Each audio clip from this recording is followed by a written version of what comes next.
Hello viewers, मेरे YouTube channel में आप सभी का स्वागत है। आप सब लोग कैसे हैं? उम्मीद करती हूँ कि सब अच्छे होंगे और पढ़ाई में लगे होंगे। आज हम जैन धर्म से संबंधित प्रश्नों को हल करने वाले हैं, तो चलिए शुरुआत करते हैं। पहला प्रश्न है, कितने जैन तीर्थंकरों के नामों का उल्लेख ऋग्वेद में मिलता है? Option A 1, option B 2, option C 3, option D 4। कितने जैन तीर्थंकरों के नामों का उल्लेख ऋग्वेद में मिलता है? इसका सही जवाब है ऑप्शन बी 2। जो पहले तीर्थंकर थे ऋषभदेव, उनका, और 23वें तीर्थंकर अरिष्टनेमी, इन दोनों का नाम ऋग्वेद में मिलता है। अगला प्रश्न क्रमांक 2, निम्न में से कौन सा से कथन सही है? 1, भद्रबाहु के शिष्य श्वेतांबर कहलाए। 2, स्थूलभद्र के शिष्य दिगंबर कहलाए। 3, सुधर्मा जैन धर्म का प्रथम थेरा था। इसके ऑप्शन ए केवल 1, ऑप्शन बी केवल 2, ऑप्शन सी केवल 3, ऑप्शन डी तीनों। तो इसका जो सही जवाब है वो है ऑप्शन सी केवल 3। जो सुधर्मा था वो जैन धर्म का प्रथम थेरा था, ये सत्य कथन है। और ऊपर के 2 कथन, भद्रबाहु का शिष्य श्वेतांबर कहलाए, ये असत्य है। भद्रबाहु के शिष्य दिगंबर कहलाए और स्थूलभद्र के जो शिष्य थे वो श्वेतांबर कहलाए थे। अगला प्रश्न क्रमांक 3, जोड़ी मिलाइए। इसमें तीर्थंकर और उनके प्रतीक चिन्हों का जोड़ी का मिलान करना है। तीर्थंकरों में है ऋषभदेव, अरिष्टनेमी, पार्श्व और महावीर। प्रतीक चिन्ह है सिंह, सर्प, शंख और सांड। तो आप इसका थोड़ा पॉज करके फिर चेक कर लीजिए आंसर, फिर मैं सही जवाब बताती हूँ। इसका जो सही जवाब है वो है ऑप्शन बी। पहले ऋषभदेव का जो प्रतीक चिन्ह है वो है सांड, अरिष्टनेमी का प्रतीक चिन्ह है वो है शंख, पार्श्वनाथ का जो प्रतीक चिन्ह है वो है सर्प, और महावीर स्वामी का जो प्रतीक चिन्ह है वो है सिंह। तो इसका सही जवाब है ऑप्शन बी। अगला प्रश्न क्रमांक 4, जैन तीर्थंकरों की जीवनी किसमें है? ऑप्शन ए भगवती सूत्र, ऑप्शन बी कल्प सूत्र, ऑप्शन सी गृह सूत्र, ऑप्शन डी आचरांग सूत्र। जैन तीर्थंकरों की जीवनी किसमें है? इसका सही जवाब है ऑप्शन बी कल्प सूत्र।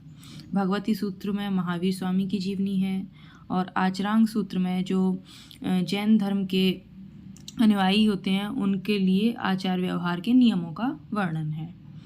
अगला प्रश्न क्रमांक 5, 23वें जैन तीर्थंकर को निर्वाण कहाँ प्राप्त हुआ? इसका ऑप्शन ए हिमालय पर्वत, ऑप्शन बी सुमेर पर्वत, option C mount Abu, option D Sammed पर्वत। 23वें जैन तीर्थंकर पार्श्वनाथ थे, तो उनको जो निर्वाण है वो ऑप्शन डी सही आंसर है, सम्मेद पर्वत।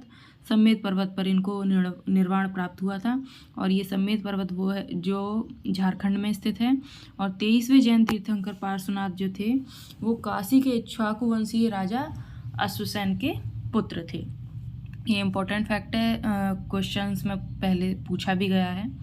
अगला प्रश्न क्रमांक 6, महावीर को निघंटनाथ पुत्र किस साहित्य में कहा गया है? ऑप्शन ए जैन साहित्य, ऑप्शन बी बौद्ध साहित्य, ऑप्शन सी भागवत साहित्य, ऑप्शन डी हिंदी साहित्य। महावीर को निघंटनाथ पुत्र किस साहित्य में कहा गया है? इसका सही जवाब है ऑप्शन बी बौद्ध साहित्य। जैन साहित्य में महावीर को वर्धमान, केवलिन, जिन और निर्ग्रंथ कहा गया है। अगला प्रश्न क्रमांक 7, जैन धर्म में ज्ञान के कितने स्रोत बताए हैं? Option A 1, option B 2, option C 3, option D 5। Jain धर्म में ज्ञान के कितने स्रोत बताए हैं? इसका सही जवाब है ऑप्शन सी 3। पहला स्रोत है प्रत्यक्ष, दूसरा अनुमान और तीसरा जैन तीर्थंकरों के वचन या उपदेश। अगला प्रश्न क्रमांक 8, कर्म का प्रवाह जीव की ओर रुक जाए उसे जैन धर्म में क्या कहते हैं? कौन सा टर्म इसके लिए यूज होता है? ऑप्शन ए आश्रव, ऑप्शन बी संवर, ऑप्शन सी निर्जरा, ऑप्शन डी कैवल्य। तो इसका सही जवाब है ऑप्शन बी संवर।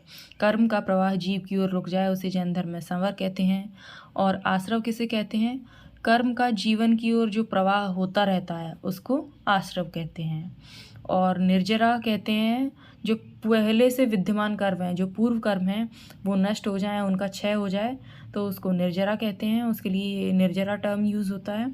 और ऑप्शन डी जो है कैवल्य, कैवल्य पूर्ण ज्ञान की प्राप्ति के लिए उपयोग में आता है ये शब्द जैन धर्म में। अगला प्रश्न क्रमांक 9, जैन तीर्थंकर ऋषभदेव का उल्लेख निम्न में से किन पुराणों में मिलता है? Matsya Purana, 2 Vishnu Purana, 3 Bhagavata Purana, 4 Shiva Purana. Option A 1, option B 1 2, option C 2 3, option D 1 3 4। तो जैन तीर्थंकर ऋषभदेव का उल्लेख निम्न में से किस पुराण में मिलता है? इसका जो सही जवाब है वो है ऑप्शन सी 2 और 3। उनका उल्लेख विष्णु पुराण और भागवत पुराण में मिलता है। अगला प्रश्न क्रमांक 10, जैन ग्रंथ कल्पसूत्र किस भाषा में लिखा गया है? Option A Pali, option B Prakrit, option C Sanskrit, option D Hindi.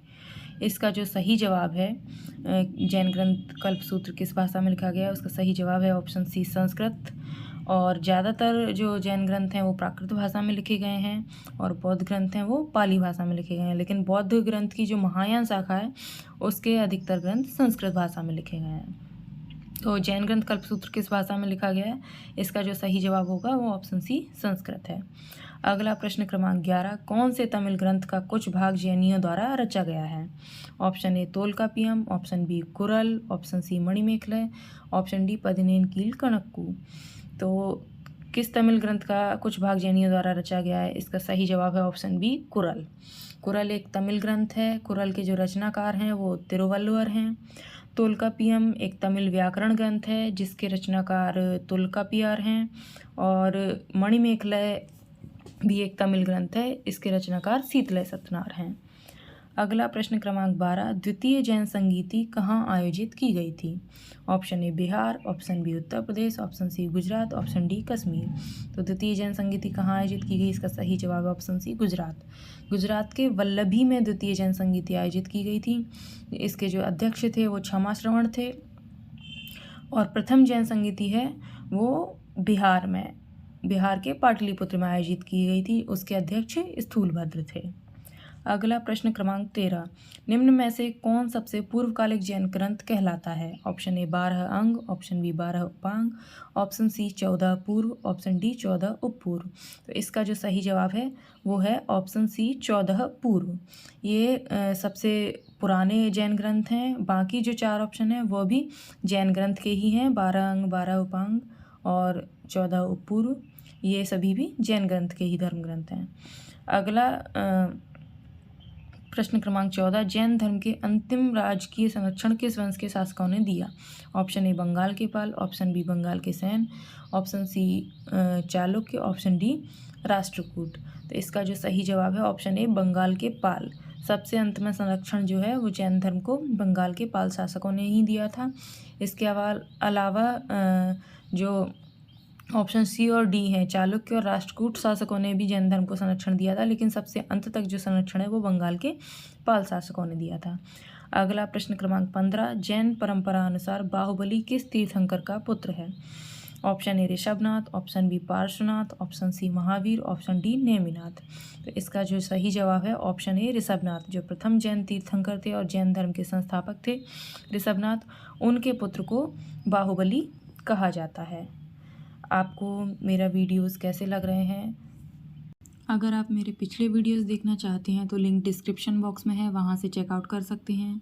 अगर आपको मेरा कंटेंट पसंद आ रहा हो तो लाइक कीजिए, सब्सक्राइब कीजिए, बेल आइकन पर क्लिक करके ऑल नोटिफिकेशन ऑन कर दीजिए ताकि आपसे मेरा कोई वीडियो मिस ना हो जाए। अपने फ्रेंड्स और रिलेटिव्स जो कंपटीशन की तैयारी कर रहे हों उनको मेरे वीडियो शेयर करें। अगर आप मुझे कोई सजेशन देना चाहते हो, फीडबैक देना चाहते हो या किसी टॉपिक पर वीडियोस देखना चाहते हो तो कमेंट सेक्शन में मुझे लिखें। व्यस्त रहें, मस्त रहें, मेरे चैनल से जुड़े रहें। यहाँ तक मेरे साथ बने रहने के लिए बहुत बहुत धन्यवाद।